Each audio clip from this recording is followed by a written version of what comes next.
Сәлем достар, бүгін сіздерге тез дайындалатын таңғы асты дайындап көрсетемін.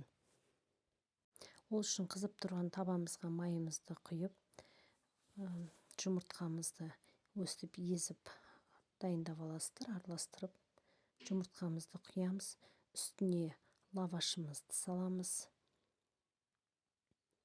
Содан кейін барып жаңағы кетчуп жақсаңыздар да болады, бетіне дәмді болады. Таңғы ас тез дайын болады. 1-2 минуттың ішінде дайын болады ғой. Лавашты өстіп қойып алғаннан кейін бір жағына қарай аударып аласыздар. Кішкене жұмыртқа піскеннен кейін аударып аласыздар да үстіне кетчуп жағасыздар. Кетчупты жаққаннан кейін колбаса саласыздар. Помидор салсаңыздар да болады, қосып жесеңіздер. Колбасамызды өстіп бір жағына қарай орналастырасыздар. Әрі бюджетно, әрі көп нәрсе кетпейді. Енді сырымызды сеуіп, бір жағымен бетін жабасыздар.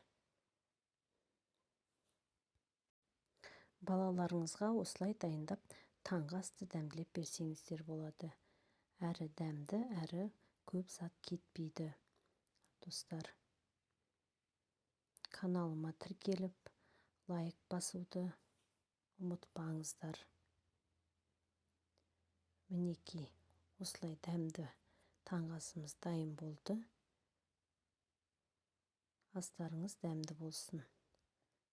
Кездескенше достар, сау болыңыздар.